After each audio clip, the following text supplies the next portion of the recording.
knighthood as we know it. And really the changes that happened over the next 300 years were fairly minor. You had a man, an armoured man, mounted upon a great horse. One of the big changes, and we can see this man here, he is wearing the great helm. Upon his head, a massive steel helmet, impervious to almost any weapon. Underneath, he'll be wearing a second steel helmet. The horse is caparisoned in the knight's colours. You'll see the comparison matches the shield, his heraldic devices. The problem in the medieval battle was that nobody knew who anybody else was. And the Normans developed this idea of having an insignia or design painted upon their shields. This was the knight's retainers, and everything attached to him.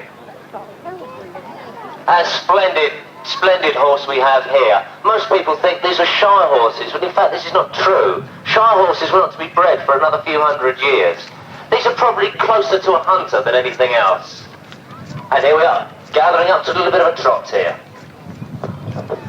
But here we have a couple of examples of the foot soldier, showing various poses there. He's wearing a sallet, and he has much plainer armour, much cheaper, but quite effective. And so, what was known as the feudal system had developed.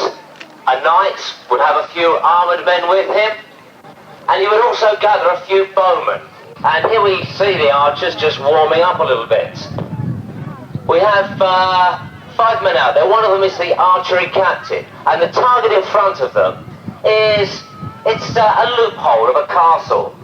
Now when you're attacking a castle, particularly if you're trying to storm it, as their armoured men might be doing so, what is necessary is to make sure that them inside the castle don't know what's going on. Now they are trying to find out by looking through their loopholes.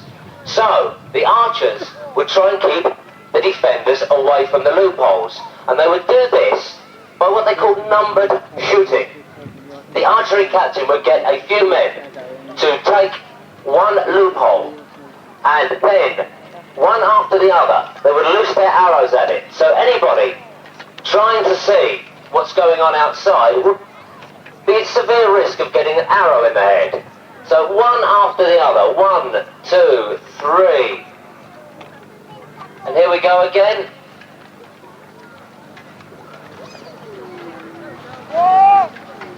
The volley.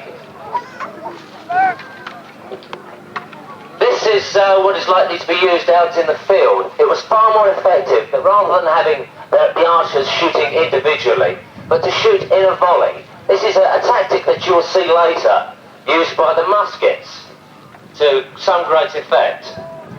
Now the bowmen, they use their English yew-wood bows to very great effect. Well, the better archers could loose off maybe anything up to 18 arrows in 1 minute. The Europeans, the Italians, the French, those of the Low Country, they preferred another weapon called the crossbow, which was obviously not very popular with their English bowmen. But our Italian friend there is going to give us a little bit of a demonstration. He thinks his weapon is far better. It's far better than the English longbow. So he is going to have 1 minute to put as many bolts as he can in the target. He will then be followed by an English archer. They will not shoot at the same time, Mr. Archery Captain. The longbowman will have 1 minute, which will start now. And we might find this a little bit dull and boring, I'm afraid. So if you'd like to look at the horse and our armoured knights, while this crossbowman is trying to loose off his bolts in his allotted minute, well, feel free to do so.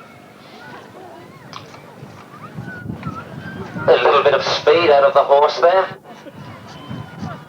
Our head crossbowman is gallantly continuing to shoot his bolts at the target, being somewhat mocked by our Englishmen.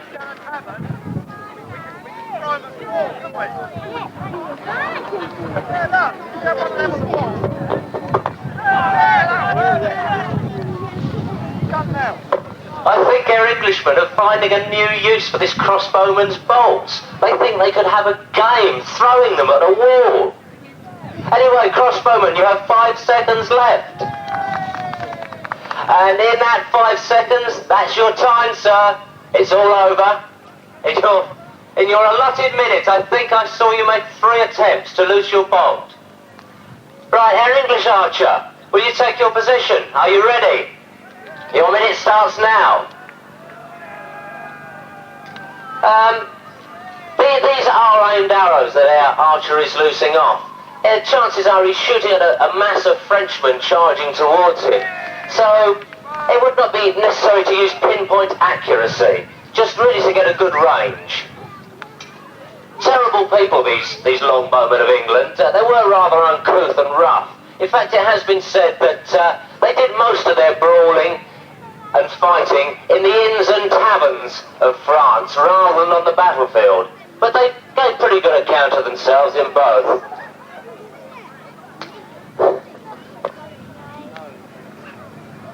Yes, he's still continuing nicely. 15 seconds, sir. And unfortunately, he looks to be running short of arrows here.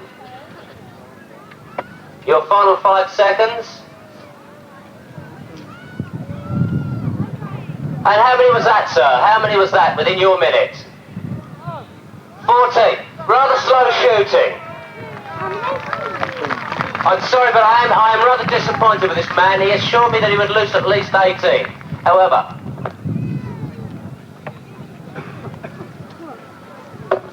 if you can imagine, at say the Battle of Agincourt, where there was maybe 4,000 to 5,000 English archers all loosing these arrows at the French knights, you can imagine what a catastrophe this would be. You'll notice the nasty looking weapons that are carried by our foot knights here. Halberds. With various parts of the blade there for stabbing, cutting and hooking.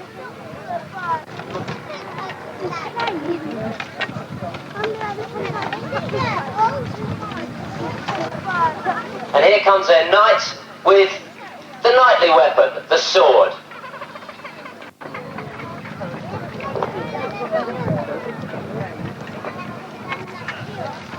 Right, and as our horse and men give their last tour of the field, can you have their appreciation, please, for the Corridors of Time medieval group?